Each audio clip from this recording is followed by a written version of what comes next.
What's going on? So as an Android lover, there's actually a fair amount to like in iOS. Who knew? Welcome back to the Android to iOS switch adventure. Be sure to like, share, subscribe, and all that noise. Now that the shameless plug is over, I want to just take 2 seconds and give a huge thanks to everybody that subscribed, especially recently. I was stuck in the 500s for probably like a year and a half or a year, I don't even know, for what feels like forever.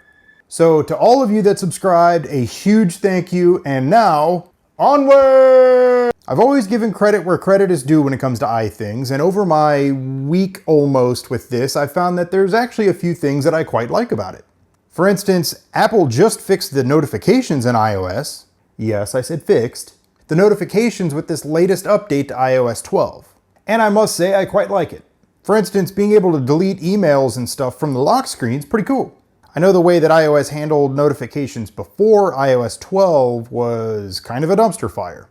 All the notifications just kind of piled up in your notification pull down and there was no grouping or no nothing. It just kind of everything went. But Apple did a good job fixing that. And the way it hides info on the lock screen until it notices you and unlocks is pretty cool. On Android, it's usually on most devices either show info on the lock screen or not. While on this, you can kind of have both and then go through and clear stuff or reply to messages or whatever after it unlocks. Pretty cool. Well done, Apple. Also, oddly enough, one of Google's own apps, the Chrome browser on iOS, does some kind of neat stuff that it doesn't do on Android, which is really weird. If you go all the way to the top of the web page and pull down, you'll get buttons at the top to open new tabs, refresh, and close the tab. That's pretty cool, because on Android, if you pull down, all it does is refresh. So what the hell, Google? Why are you shafting us, man? Of course, there's the general overall speed and smoothness of iOS. Now, this isn't the Android of old, where it was a herky-jerky, janky mess. Current Android is pretty good too, but iOS has a little bit of a, I don't know, like a polish to it or something. It runs really well and everything kind of seems to move with purpose. And there's certain things that are like WTF Android, fast, like connecting to Bluetooth, or the Pandora app, controlling my hue lights.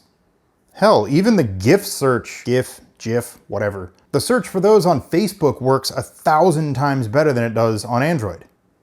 Why? But it works great on iOS. If that shit matters. Just things I noticed. And just overall, it's kind of interesting, like just the general vibe of the whole thing. It's totally different. It's a lot more kind of laid back in a way. Just the overall feel of the whole thing. Like I swear, I'm getting less notifications on the iThing, even though I'm pretty sure I'm not.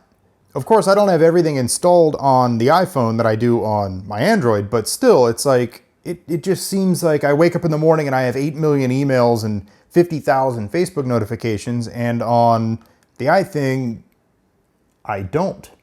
I don't know. It's just kind of a laid back, chill sort of thing.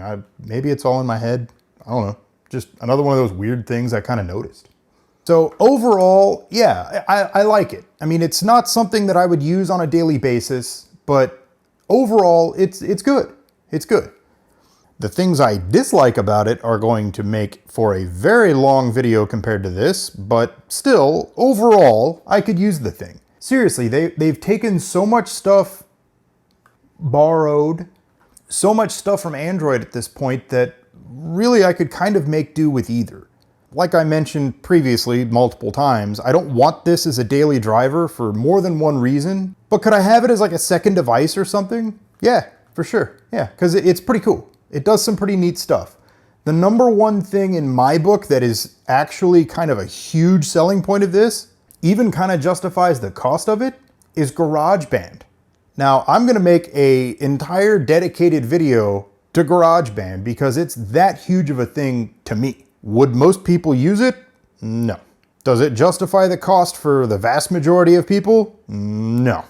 But for me, it made me like this thing a lot more than I expected to, just for that one app. Real-time audio processing is something Android has never really been all that great at. It's gotten a lot better over the years, but it's still not anywhere near this. GarageBand is freaking amazing. But that's for another video. Overall, yeah, it's great. Works good. I wouldn't personally recommend it for a lot of people, but for some, hell yeah. So yeah, be sure to like, share, subscribe, and all that noise. Thank you all again that have subscribed. You guys are amazing. If it wasn't for you, it would just be me sitting in a room talking to a camera for no damn reason. It's all about the viewers. Questions, anything like that, be sure to leave them down in the description. I will see you in the next video.